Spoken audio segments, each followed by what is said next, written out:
নমস্কার বন্ধুরা, আশা করি সকলে ভালো আছেন। কিন্তু এই যে ভালো আছেন এই প্রশ্নটা আজকে আমি আপনাদেরকে করতে পারছি না, কারণ এই মুহূর্তে দাঁড়িয়ে আমরা কেউ ভালো নেই।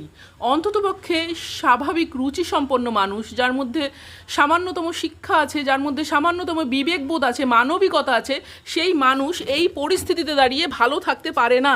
এটা একান্তই আমার মতামত, কারণ আমরা প্রতিদিন সবাই যে যার মতো লড়ে যাচ্ছি বিচার পাওয়ার আশায়, চেষ্টা করে যাচ্ছি। অন্ততপক্ষে নিদেন পক্ষে যদি আমার কথা আমি বলি, মিছিলে অংশগ্রহণ করছি, সেটা মশাল মিছিল হোক, পাড়ার বাচ্চাদের স্কুলের মিছিল হোক, যেটুকু আমার পক্ষে করা সম্ভব।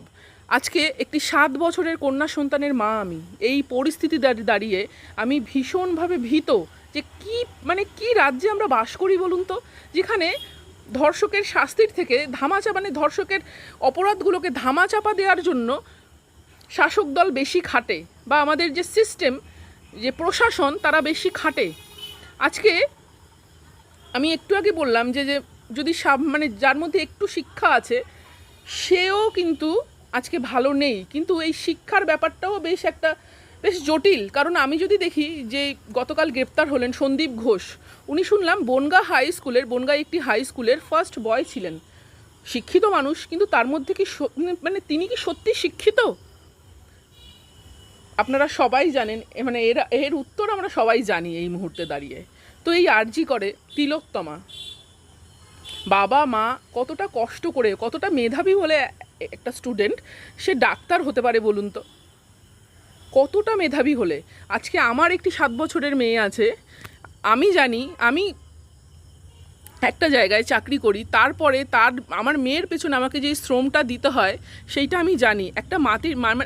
ছোট্ট একটা মাটির দলাকে আমরা তৈরি করছি, তাকে তৈরি করলাম, বড় হলো, নিজের পায়ে দাঁড়ালো, স্বাবলম্বী হলো। তারপর যদি তাকে তিলোত্তমার বাবা মা যেভাবে তিলোত্তমাকে হারিয়ে ফেললো, এই কষ্ট, মানে মানে আমার কাছে কোনো ভাষা নেই এটা বলার জন্য। আমাদের প্রশাসন আজকে যদি আমার ঘরে বা আপনার ঘরে যদি কোনো এরকম বলতে নেই এরকম যদি বিপদ আসে, আমরা কার কাছে যাব? প্রশাসনের কাছে। তো আজকে পুলিশকে নিয়ে যে স্লোগান আমরা দিচ্ছি, ভাবতে পারেন? পুরো মিছিলে আমরা যখন যাচ্ছি, পুলিশকে নিয়ে যে স্লোগানগুলো আমরা দিচ্ছি, আমরা কি মুখে প্রশাসনের কাছে যাব? প্রশাসন একটা জ্বলন্ত ইস্যুকে ধামাচাপা দেওয়ার চেষ্টা করছে, এবং প্রশাসনের তাবড় বড় বড় অফিসারেরা। আজকে আমরা আরেকটা আমার একটা অবাক লাগে, আজকে বলছে এই আন্দোলন হচ্ছে, এতে কোনো রাজনৈতিক রং লাগানো যাবে না, অরাজনৈতিক আন্দোলন হবে। মেনে নিলাম, কিন্তু আপনি বলুন তো, শাসক দলও রাস্তায় নেমেছে। শাসক দল রাস্তায় নেমে বলছে জবাব চাই, আমার বিচার চাই, উই ওয়ান্ট জাস্টিস। আপনারা বলতেই পারেন, বলাতে কোনো এটা, আপনারা এগিয়ে আসতেই পারেন, কিন্তু আজকে সাধারণ মানুষ বিপদে পড়লে কার কাছে যাবে? এমন একটি রাজ্য যেখানে আপনি কার কাছে গিয়ে বিচার চাইবেন, সেটাই আপনার মাথা গুলিয়ে যাবে। এই মুহূর্তে দাঁড়িয়ে আমি একটি মা হিসেবে আমি ভীষণভাবে ভীত, সন্ত্রস্ত। আমার মনে হয় প্রত্যেকটি মানুষ, আমরা যে যার মতো চেষ্টা করছি, বিশ্বাস করুন, প্রত্যেক দিন কাজ থেকে ফিরে আমরা মিছিল অ্যাটেন্ড করছি, বাচ্চা ছেলে মেয়েদের নিয়ে মিছিলে বেরোচ্ছি, স্কুলের বাচ্চাদের নিয়ে। আপনারা দেখতেই পাচ্ছেন যে এই ভিডিওগুলোতে স্কুলের 7, 8, 9, 10 সমস্ত বাচ্চারা এই যে মিছিলে বেরিয়েছে, বড়রা মিছিলে বেরিয়েছে, প্রত্যেকের মতো চেষ্টা করছে। আমি বলছি, এখনও যারা বেরোননি, এখনও যারা বাড়ির ভেতরে রয়েছেন, আপনারা বেরিয়ে আসুন। এই যে আমরা তো এই রাজ্যে এমন এই ঘটনা তো আমরা কম দেখিনি। আমরা কামদুনি দেখেছি, আমরা মালদা দেখেছি, আমরা মুর্শিদাবাদ দেখেছি, আমরা অনেক কিছু দেখেছি।